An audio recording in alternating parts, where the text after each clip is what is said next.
Plaintiff Renice Gary says after a brief sexual fling with a man she met in an internet chat room, she tracked him down to inform him she'd had their baby. She's suing him for the cost of the paternity test he insisted on and for pain and suffering. Defendant Clifford Barrow is countersuing Renice for defamation of character, claiming she slandered his name by telling people he's a deadbeat dad when she's the one who's refused to let him meet their child. All rise. This court is now in session. The Honorable Judge Greg Mathis presiding. You may now be seated. Start with you, ma'am. I met the defendant over a chat line, and we were intimate a couple of times, and I got pregnant. I notified the defendant that I had his child.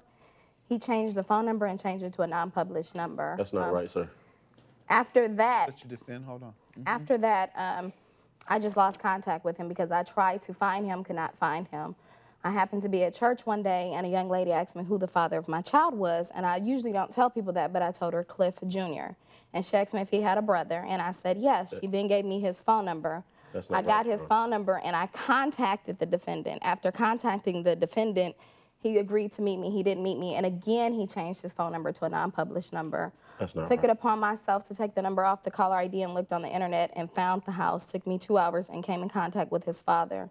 Told his father the situation. His father said, well, I will tell Junior about this child. I said, okay. I kept calling over the next couple of days. They said, well, Junior thinks you're playing games. Women play games with him all the time regarding this. And I said, no, this is his child. They said, well, Junior wants a paternity test, and he will pay for it if it is indeed his child. And I said, okay. I then preempted to get the paternity test. Who said he would pay for it? His father? His father. But once the paternity test came back, the defendant contacted me over the phone. The defendant then told me that he would actually pay for it and that he was glad that, you know, she was his daughter. And that was the only contact I had. After that, he basically disappeared. How long ago was that? She's lying, Your Honor. How long ago? How long ago was that? This was a couple of months ago. This has been about maybe 3 months ago. This was in the month of July and August. You took the test in July or August? We took the test in July, at the end of July. And you haven't heard from him since? After telling him that I had it to was keep his calling him.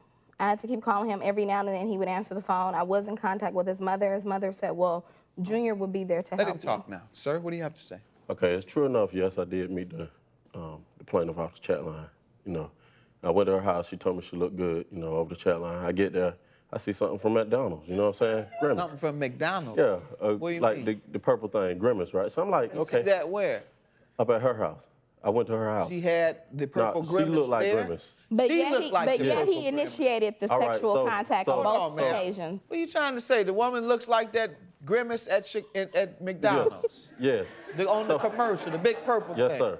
But didn't y'all have intimacy twice? Twice. Yes. Well, what So had hold happened? on, sir. Before you finish, I'm not going to just let you make fun of this woman and do some name calling without checking you. Okay. First of all, you like this purple Grimace enough I didn't like her. to make love to her once, right? I didn't make love to her. You liked her so much so when you made love to the purple Grimace the first time that you went back for seconds, right? No, sir. So you didn't make love with her twice, sir? I got to explain my case. You can answer my question. Did you have I had intimacy sex with with her her twice. Yes, sir, twice. So you must get turned on by that purple Grimace, right? No. They better keep you out of McDonald's. You some kind of freak if that's what turns you on. Go ahead, sir. What had happened was she called me. She said she was pregnant. Okay, and I'm like, anybody could have done it because I went up there the first time, met you off the chat line. It wasn't even an hour before I met her. You know what I'm saying? I went up there. Okay, so I said, anybody could have had sex with you. You know. So I lost contact with her. I lost contact with her. You know. That's not true. Things happened with my phone and stuff like that. I had my number changed and stuff. I had a new number. Okay. Why did you have your number changed? Because the line was messing up at the house. Gotcha. My mom had it changed. So This ain't his mother's when name. the lines mess up, you That's in my change the mother- number. You don't get it fixed. You they just had to change fix the it too. number. They had to fix it. They had to fix it. Okay. But anyway. So hold on. Why did they have to fix it and change the number if your only problem was the line was messing up? Because the number wasn't working right either. Go ahead, sir. Okay, so this is what happened. She suggested a paternity test, all right? So I went and took it. All right, she asked me, she said, well, what you gonna do? I said, I'm gonna take care of my kid. I seen $200 a month, right? All right, for the child. She telling me, well, the child needs every day and stuff like that. True enough, but child support ain't gonna do nothing but send you a check every month. I mean, keep it real. That's it. You know, so she came up with this thing. She was like, well, why don't you sign away your paternal rights? Because she didn't, for the first fact. Sign away your paternal rights. Yes, Not true. All right, for the first fact, the reason she came up with that, because I wouldn't sign the birth certificate, because she didn't want my last name on the birth certificate. Second thing, she wouldn't let me see the baby, because me and my mom, we made numerous attempts to see the paper. Not true. I got the paperwork right here. We made numerous. What do you have? This is from my mom, sir. She know we Your down. mother also says that she told your mother, this is your mother says, that Raynice also, not only that she talks about not being able to meet, we have made several attempts to get together to meet with our new granddaughter, but to no avail. Each time we went to see her, she found an excuse not to meet with us. On October 4th, Raynice also told me that my son would never see his daughter, even if Micaiah were to get old enough to look for him. Yes, sir. Raynice said she would stop her. So what she said, she was like, well, why don't you sign away your paternal rights? All right.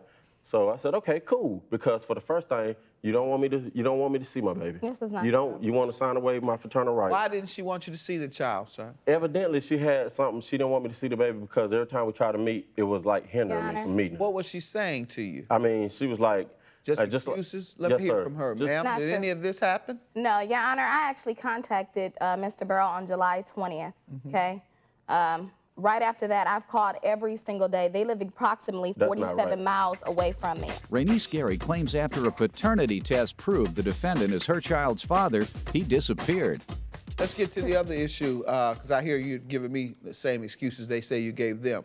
So my question to you is, did you ever try and keep him from signing on to the birth certificate? No, I actually went up to Vital Records in DeKalb County, where Mr. Burrell lives at, sat there and waited, kept calling from the payphone over and over again, never showed up, said that he fell off the roof.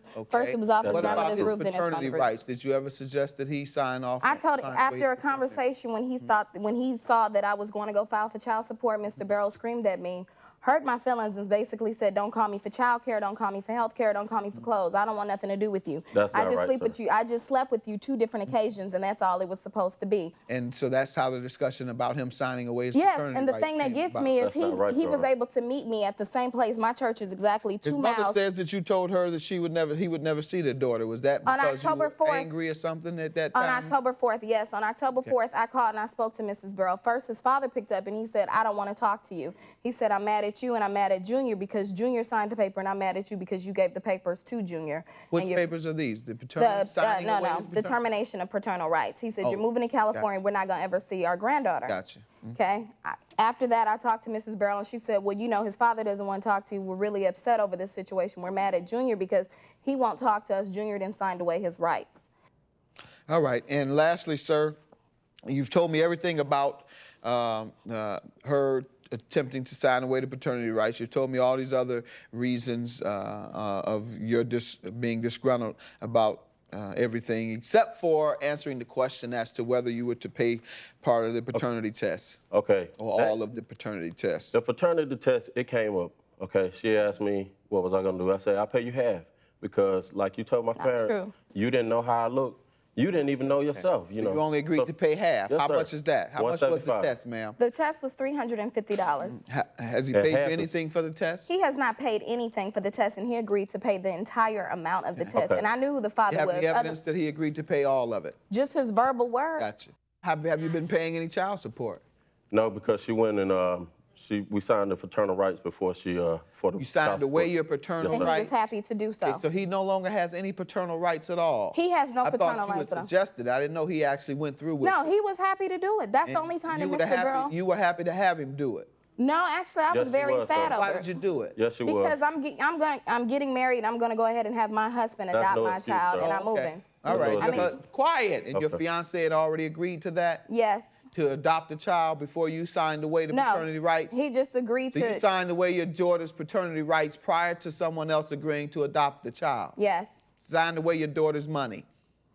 Well, because it's not so much in money. I mean, I've gone through nothing but heartache. I'm not getting anything from him. I'm not getting anything. Yes, you would have. Instead, because of your little attitude and because you think you whatever and he's whatever, you can just sign away your daughter's paternity rights and 18 years worth of child support. That was a mistake. What day was were the rights terminated? On the 23rd of September. Of September, is that true? No, actually we had talked about it before. Who has evidence of when the parental rights were terminated? since you say it's not true. When was it? When were they terminated, sir? As a matter of fact, You don't even know? I don't even know. Right. $1,000 to the plaintiff. $1,000, and you need a lot more than that. And of course, your defamation claim is dismissed. Anything said about you is true, I'm sure. You know, but it's all good. Like I say, when the baby grow up, the baby want to see me, she can contact me if her mother don't keep on putting vindictive lies in her head. I'm at the point where I'm just through with Mr. Barrow. I don't ever want to see him ever again. If his daughter gets old enough and she decides to find and contact him, I will let her have the information when she's old enough to decide.